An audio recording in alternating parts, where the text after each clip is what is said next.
Hey guys, so as you probably know, one of my favorite booktube people ever is Sofia at fictionalives, and I really wanted to do a collab with her, and we decided we were gonna do this really cool project. We recommend each other 5 to 7 books for the month, and those books become our TBR. And Sofia just sent me her video, and the lighting's shit, but I'm super excited, so I'm gonna do it now. So I have my laptop, which has Sofia's video. I'll play it in the screen over here.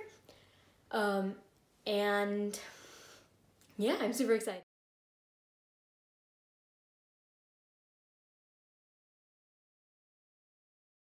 Let's do this.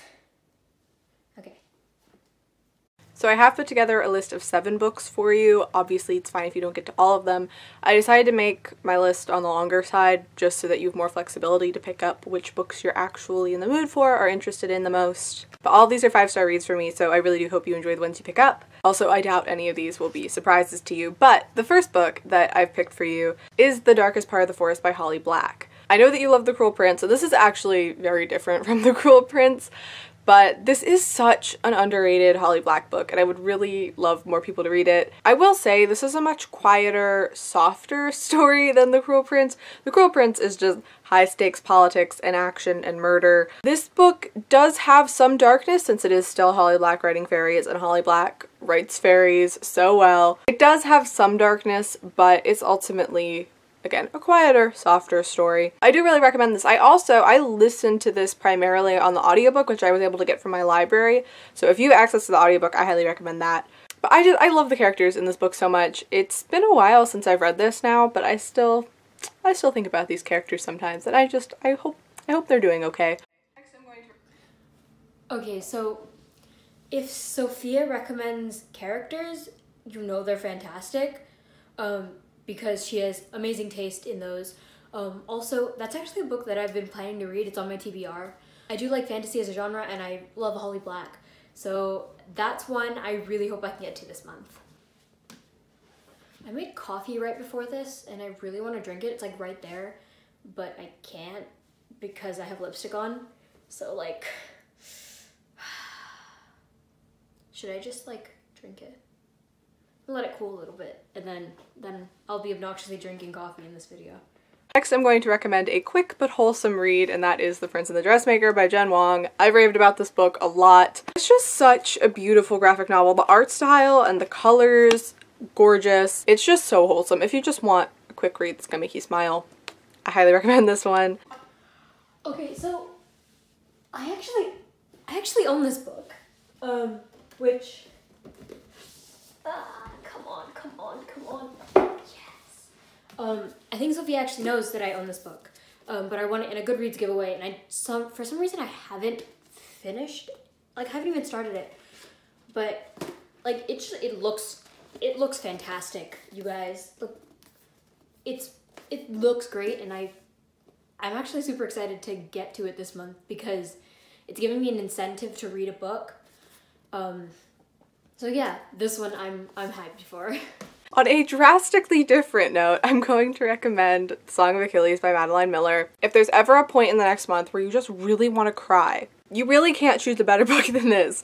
This is, I think, is this the saddest book it might be like the #1 saddest book I've ever read. It's also a deeply moving and beautiful love story that it's worth the read. If you're okay with sobbing really hard, it's definitely worth the read. Okay, Song of Achilles has been on my TBR forever, and I'm so touchy about sad books, so I think that's why I've been putting off reading this book, but so many people have told me it's amazing, and I will 100% try and read it because I've heard so many good things about it. Let's pivot back to another very fluffy book. I'm recommending What If It's Us by Becky Albertalli and Adam Silvera. It's kind of long. I mean, it's just over 400 pages, so it's a little bit of a longer contemporary, but it is such a quick read regardless. I flew through this book. This is, again, just a really fun love story, and I feel like this is one of the YA romances out there that better capture what it's actually like being a teen. I feel like this is a more realistic portrayal of teenagehood, but it's also just really cute and fun. You know, like I should have expected this as soon as Sofia said, yeah, we're gonna do that. because Becky Albertalli and Adam Silvera are like her two favorites. And actually, I've been planning to read this book, but again, that Adam Silvera is what like kind of stopped me, because I read History Is All You Left Me, and it made me so sad that like I was like, oh, I don't think I can read another Adam Silvera book. So we'll see. I really want to read it, and I've heard that it's like really fluffy. So I'm gonna go ahead and read it. Also coffee. There's a lipstick stain on here. It's fine. Next up, I'm going to recommend The Sun Is Also a Star by Nicola Yoon. This is one that I haven't talked about for a while, but I was thinking about this book recently, and it genuinely deserves more hype than it gets. This is primarily a whirlwind love story, and it often gets reduced to just being insta-love, but it's so much more than that.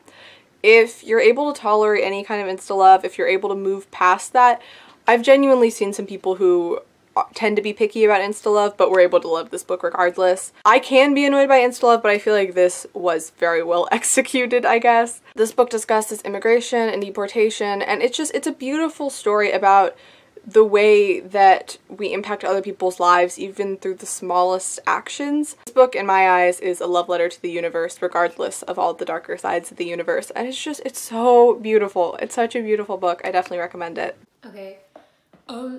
Just like shout out to Sofia and the way she's able to like make books feel like she's able to describe books in such an amazing way that really makes you want to read them. Like the video I sent her is just me like read it. So like the only person I've ever really heard talk about this book is Sofia. It's sort of been in the fringe of my mind. It does sound really interesting, so I'll definitely check it out.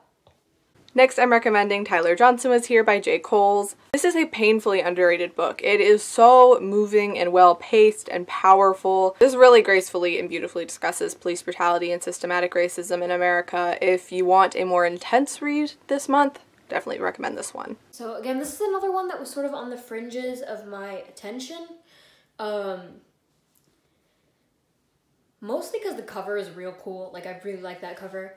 And it does seem to be discussing some more intense topics, so I will see about like my time schedule and stuff, but it is one that I had sort of been planning on getting to, so I'm excited to have an incentive to read it. The last one has to be, we all knew, Sofia's favorite book. Literally anyone who's been on our channel for more than 2 seconds knows Sofia's favorite book. So I'm waiting for it. It has to be coming. Last on this list. I could not put this on the list. I wouldn't be me if I didn't put this on the list. My final book on my TBR for you is any Alice Oseman book. I'll let you choose. You can pick which one. I've talked about all of her books extensively on my channel. I feel like you have a pretty good idea of my feelings on them. So you can read any of her novels. However, you can also read the first 2 chapters of her webcomic Heartstopper. The first 2 chapters equate to the first physical volume, so that could also count as an Alice Oseman book. If you do get around to reading an Alice Oseman book this month, I want you to read the one that genuinely sounds the most interesting to you and that you think you will enjoy the most. But that is my TBR for you. I hope that you enjoy the books that you do get to from this list. I am super excited for this challenge, and I can't wait to see which books you've chosen for me. Okay, this is a little broader than I was expecting. I was expecting I was born for this.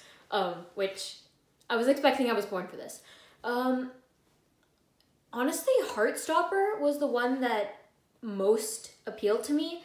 I was also kind of worried about I was born for this because my library doesn't have it. So I would have had to buy it, and I don't have money. I'm broke. So, yeah, I might read Heartstopper because that, when she was talking about it, just seemed so interesting, and the art style was super cool. So I might read that. Also, Solitaire, I've heard really good things about, and I kind of want to read that. So yeah, we'll see. I'll probably do like a vlog or something if I go to the library and pick out which books I'm doing. I'm super excited. I actually cannot wait to see what Sofia thinks about my choices. And I'll see you guys at the end of the month maybe with like a compilation of like vlog bits and a wrap up at the end, hopefully. I don't know how good I'm gonna be at vlogging this, so wish me best of luck. Can't wait to see how this month goes. Bye guys.